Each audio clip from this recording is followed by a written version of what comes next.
You have exactly 3 seconds to like and subscribe to the channel.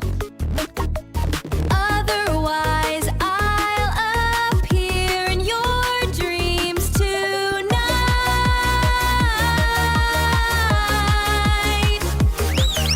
To ask for a donation for that cup of coffee, link below.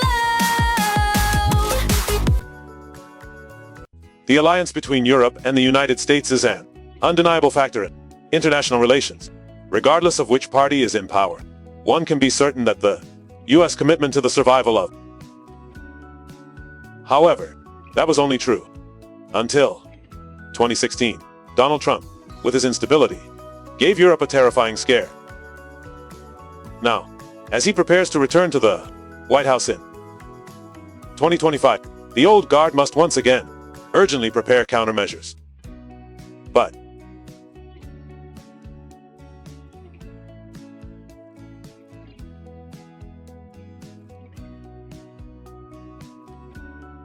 why is it so unique? Unstable. Even reckless. These are the adjectives that can be used to describe Donald Trump and the foreign policy of the U.S. president. During his first 4 years in office, Trump has taken the world on a roller coaster because U.S. foreign policy during this period almost completely contradicted what they had tried to build since the Cold War. Let's dissect 4 aspects: power, peace, trust, and the theoretical principles of U.S. foreign policy to game. The arrangement of these 4 elements is not always on equal footing. Sometimes power is the highest priority, but other times, principle is the dominant factor. Starting with power, U.S. foreign policy aims to strengthen national capabilities while simultaneously shaping the international environment according to its wishes. The tools of power can be military, coercive diplomacy, or intelligence operations. Under Trump, the element of power was highly emphasized in U.S. foreign. Not only did he advocate for increasing the deterrent power of the U.S., but Donald Trump also actively implemented coercive diplomatic measures, including China trade war. A prime example is his willingness to impose numerous tariffs on the world's second largest economy, even one closely related to the. Experts estimate that Trump taxed approximately $550 billion worth of Chinese goods after 3 rounds of economic. Trump also showed considerable favoritism towards unilateral trade embargoes. Trump's heavy-handed actions against Iran over its nuclear program and his actions towards Cuba are aimed at reversing Obama's effort to normalize relations. He continues to impose sanctions on Havana, even labeling Cuba as a state sponsor of terrorism. All these moves are to assert America's status as a superpower and its corresponding power, just as Trump declared during his campaign. Now let's look at the second aspect, peace. This aspect, closely related to the power aspect we just discussed. Peace through strength can be considered Trump's signature slogan in foreign policy. Strengthening the deterrent capabilities of the U.S. military is to serve the ultimate goal of ensuring peace.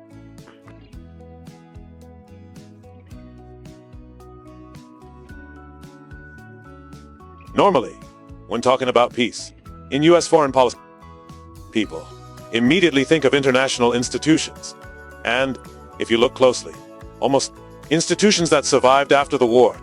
The Cold War all bears the fingerprints of America. This is an attempt to establish a liberal world order, modeled after the previous generation of presidents. But Donald Trump said, no.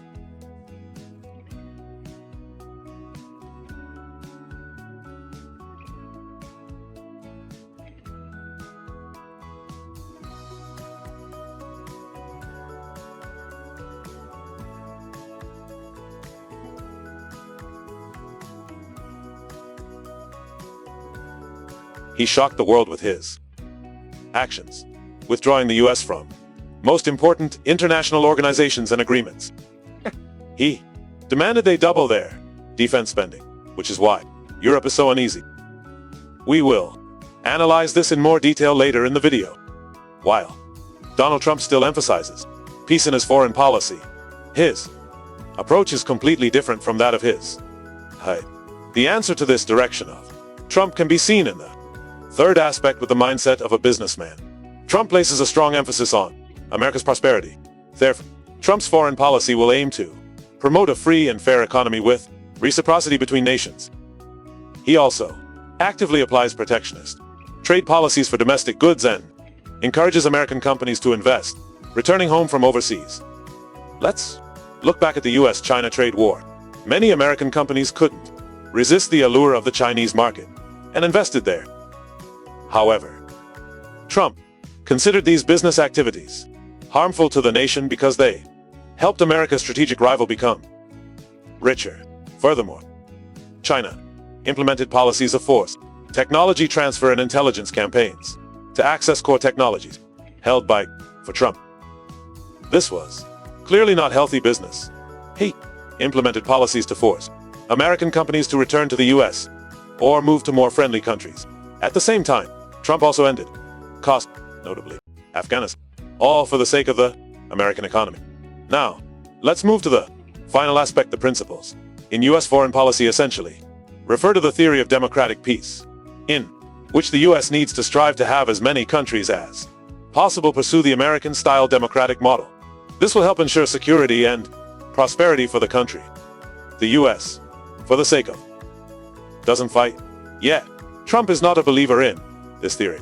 He bluntly stated during his 2016 campaign that many serious problems in US foreign policy stem from our dangerous notion that we can build Western democracy in countries that lack experience and interest in these values. Throughout his term, Trump engaged in contact and even negotiations with figures whom American politics has always considered dictators, from Putin to Kim Jong-un. If we consider the priorities of these aspects, we can see that Donald Trump's foreign policy is like this: peace and principles are the last. This is a wake call. Europe, especially given that the continent has become so accustomed to its security being tied to the US, Europe should fear Trump's return more than what Russia has achieved and will achieve in Ukraine. Let's go back to Trump's first term to see this clearly. The fear that this president has instilled in European leaders has made Europe less than confident in ensuring its own security since the Cold War began. This may sound illogical, but their confidence stems from the protection of the giant on the other side of the ocean. In 1949, several Western countries formed the NATO military alliance. NATO has guaranteed Europe's security ever since. Look at this chart.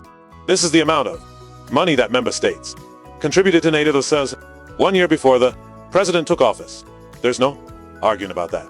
The US clearly spends a huge amount of money on Europe's security. However, look at this chart from a slightly different perspective. NATO has a principle since 2014 that all member countries must commit to contributing 2% of their GDP to the alliance's common defense budget. They believe that the 2% figure is an important indicator of each member's political will in an effort to defend it. Let's count how many countries adhere to this principle in UK, Poland, Greece, top. Even European powers like Germany and France only contributed 2% and 8%. This is an example of how, when one or a group of countries subsidize the activities of an international institution, the remaining countries will develop the habit of limiting their contributions. Why should I pay when someone else is taking care of me? Use that money for other, like economic development. And so, the US acted Europe's nanny for 67 years until Trump took office as the 45th president of the US. He disliked this kind of dependence. As Trump tends to apply a business mindset and foreign policy issues. Therefore, in relations with any country, he always emphasizes reciprocity. The US bearing the burden alone is clearly going against NATO's principles. In his speech at NATO headquarters on October 25, 2017, Trump did not hesitate to declare that 23 out of 28 member countries were not paying the money they should be paying to ensure their own security. This was unfair to the American people and taxpayers. Not stopping there. In 2018, he continued to call on NATO member countries to increase their defense spending by 4%. This was an unbelievable figure, as it was double the 2% he had previously proposed, and even higher than the 3.57% US spent on military activities in 2017. In reality, the main motivation for this demand was the desire for NATO members to share the burden of European security. Because Trump prioritizes an America first approach, he felt, couldn't just keep spending money on NATO.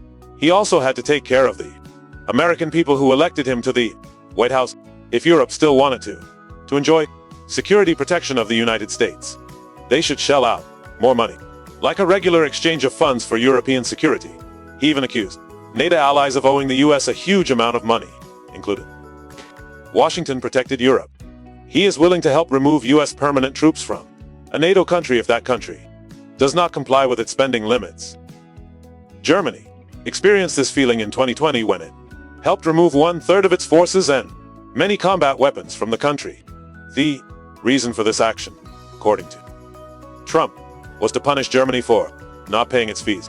Germany reacted very strongly, arguing that helping these troops was not part of Germany's or NATO's policy. The situation became even more serious when Secretary of Defense James Martin issued a letter to NATO in February 2017. He said that the US would reconsider its agreements with this alliance if other members were not serious about fulfilling their spending limits. Space heavily dependent on the US, like Europe. These tough actions by the US are disrupting the situation, especially during a sensitive time when Russia is engaging in activities that threaten the continent's security. Trump's indifference towards NATO, in particular, and international organizations in general, also reveals a harsh truth. The US government is gradually becoming indifferent to the rules-based world order that it and Europe have built since World War. This motivates countries like Russia and China to create new rules of the game in there. Europe cannot remain silent if the values that have brought them prosperity and stability are challenged. Trump's actions are also causing internal political divisions in Europe, more than ever before. Some politicians in France believe this is the perfect opportunity for Europe to become self-reliant and develop its own strength, while others fear that countries like Spain and Poland will quickly increase their defense spending. Bolivia, despite their contributions to NATO, still haven't exceeded the 2% target, and Italy has even seen a slight reduction. Meanwhile, many European leaders are urgently arranging a visit to the White House, hoping to appease Trump and reach a bilateral security agreement.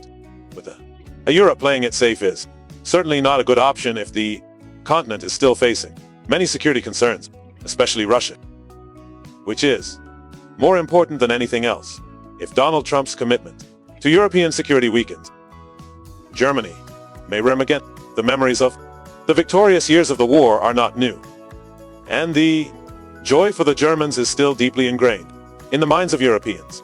If rearms, France and the UK will certainly not sit. Europe will once again fall.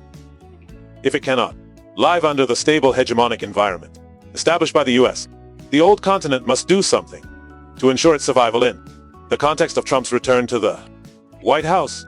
Facing a precarious situation, Europe has chosen a different path. That direction is strategic autonomy in terms of security. Strategic autonomy in terms of security is not a new concept for Europe.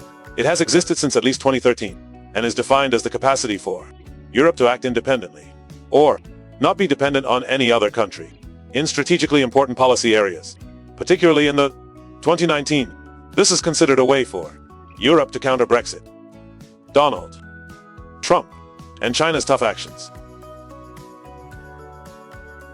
In fact, for more than 10 years, the implementation of this strategy has achieved some notable results. In 2017, the Permanent Infrastructure Cooperation Framework, PISC, was officially launched with the goal of deepening defense cooperation between EU countries with the capacity and desire to participate. Also in that year, the European Defense Fund was established to promote cooperation in research and development of defense technology. Nearly 8 billion euros have been allocated to these activities. The fund's activities during the period from 2021 to 2027 and 2021, the EU launched the European Peace Fund to provide military equipment and defense infrastructure to member states and partners. This fund is currently being actively utilized to aid Ukraine in its military campaign against Russia. By 2022, the EU launched its first strategic plan on defense and security issues. The most notable aspect of this plan is the ambition to establish a central EU army with 5,000 personnel capable of participating in combat both within and outside Europe. Clearly, the EU is aware of the problems it faces and is taking decisive steps to overcome them. But the road ahead for this continent is not paved with roses. They must overcome challenges from within themselves, including increased defense spending. Increasing defense funding means reducing spending on the economy and social welfare. European citizens will face the risk of increased taxes to compensate for the lost fund, which could lead to more protests. The emergent political landscape of Europe will plunge it, leading to another tragedy for the EU: internal divisions. Some countries will certainly not increase defense spending because it is not an area they want to, while France and Belgium support the idea of strategic security autonomy and are willing to spend more on the military, regardless of the circumstances. Internal disagreements are not beneficial for Europe because the decision-making process will become more difficult. The conflict in Ukraine has partly shown Europe a truth for the past 7 decades. They have been too dependent on the US and lack the necessary readiness for a war on the continent. Biden's short-term favoritism is coming to an end. Trump has declared he can end the war in Ukraine within 24 hours. And the EU is racing against time to secure its future before the 78-year-old businessman returns to the White House. This will be a race against time. So much money and so much solidarity. In anticipation of Trump's return, strategic security planning is perhaps the only viable option Europe can pursue. But the well-worn path of over 70 years will certainly be very difficult to erase. It will be a very long time before Europe can truly find its own immunity from strong-willed American presidents like Donald Trump.